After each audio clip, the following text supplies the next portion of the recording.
வாழ்வியலில் ஜோதிட நம்பிக்கை என்பது உண்மையா பொய்யா என்பது பற்றி இந்த பதிவுல பார்க்கலாம் வாங்க.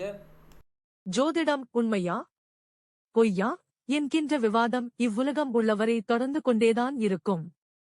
கிரகங்கள்தான் நம் வாழ்க்கையை தீர்மானிக்கின்றன என்று தீர்க்கமாக நம்புகிறார்கள் ஜோதிட ஆதரவாளர்கள்.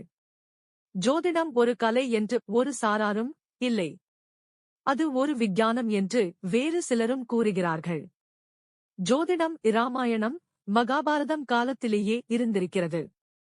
ஸ்ரீராமன் சுமார் 7000 வருடங்களுக்கு முன்பு வாழ்ந்ததாக ஒரு சாரார் கூறுகின்றனர்.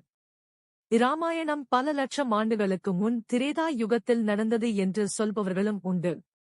7000 வருடங்கள் என்று வைத்துக் கொண்டாலும் ஒரு விஷயம் 7000 வருடங்களாக நிலைத்து நீடித்து நிற்கிறது என்றால் அதில் கொஞ்சமாவது உண்மை இருக்க வேண்டும் அல்லவா? கிரகங்கள் மனித வாழ்க்கையை எப்படி பாதிக்கின்றன? கிரகங்களின் கதிர்வீச்சு பூமியிலும் அதில் வாழும் உயிரினங்களின் மீதும் எப்போதும் விழுந்து கொண்டே இருக்கின்றன. கிரகங்கள் சூரியனின் ஒளியை வாங்கி தம் இயல்பு குணங்களையும் கலந்து தம் கதிர்வீச்சுகளை பூமிக்கு அனுப்பிக் கொண்டே இருக்கின்றன. கிரகங்கள் வான்வெளியில் பயணிக்கும்போது அதன் இயல்புகளும் சக்திகளும் மாறிக்கொண்டே இருக்கும். ஒரு குழந்தை பிறக்கும் அந்த வினாடியில் ஒவ்வொரு கிரகமும் வான்வெளியில் தான் நின்ற இடத்திற்கேற்ப தமது கதிர்வீச்சுகளை அந்த குழந்தையின் மீது செலுத்துகின்றன. அதன்படி அந்த குழந்தையின் தலைவிதி அந்த வினாடியே நிர்ணயிக்கப்படுகிறது. உதாரணமாக, புதன் கிரகம் புத்திசாலித்தனத்தை கொடுக்கும். அவர் உச்சபலத்துடன் இருக்கும்போது பிறக்கும் குழந்தை புத்திசாலியாக இருக்கிறது. சூரியன் தன்னம்பிக்கை மற்றும் தலைமை பண்பை கொடுக்கும் கிரகம். அவர் உச்சமாக இருக்கும்போது பிறக்கும் குழந்தை தன்னம்பிக்கை மிக்கதாகவும் தலைமை பண்புகள் நிறைந்ததாகவும் இருக்கிறது. இதுதான் ஜோதிடத்தின் அடிப்படை. ஜோதிடம் என்பது மாபெரும் கடல். ஒரு பிறவியில் ஜோதிடத்தை யாராலும் முழுமையாக கற்றறிய முடியாது. ஜோதிடர்கள் வெவ்வேறு குருமார்களிடம் கற்று இருப்பார்கள்.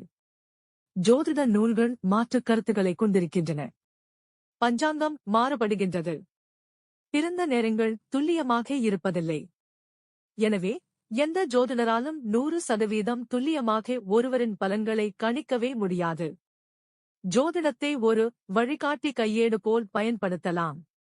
கெட்ட நேரம் நடக்கும்போது வாழ்க்கையில் பெரிய ரிஸ்க் எடுக்காமல் சமாளிக்கலாம். நல்ல நேரம் நடக்கும்போது எதிலும் துணிகரமாக செயல்பட்டு வாழ்க்கையில் வேகமாக முன்னேறலாம்.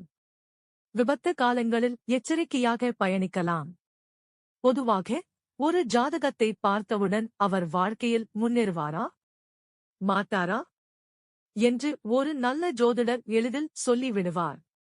ஒருவருக்கு திருமணம் தாமதமாகுமா, பூர்வீக சொத்துக்கள் கிடைக்குமா போன்றவற்றை ஒரு திறமையான ஜோதிடர் எளிதாகச் சொல்லிவிடுவார். இன்றைய ஜோதிட முறைகளில் நிறைய குறைபாடுகள் உள்ளன. அதனால்தான் ஜோதிடர்கள் ஒரே மாதிரியான பலன்களைக் கூறுவது அபூர்வமாகி வருகிறது. இவற்றையெல்லாம் ஆராய்ந்து சரி செய்தால் ஜோதிடம் நம் வாழ்க்கைக்கும் நம் நாட்டின் வளர்ச்சிக்கும் உதவக்கூடும். ஜோதிடம் பொய், அது ஒரு குப்பை என்று சொல்பவர்களும் இருக்கிறார்கள். அவர்களைப் பொறுத்தவரை ஜோதிடர்கள் சில விஷயங்களை சரியாக கணிப்பது தற்செயலாக நடக்கும் செயல். அவ்வளவுதான். அதில் துளியும் உண்மையில்லை என்பதுதான். அவரவர் நம்பிக்கை அவரவருக்கு. எனவே விமர்சனங்கள் தேவையில்லை. இரண்டு பக்கம் கொண்டதுதானே நாணயம். Thanks for watching this video. Please subscribe our channel. Thank you.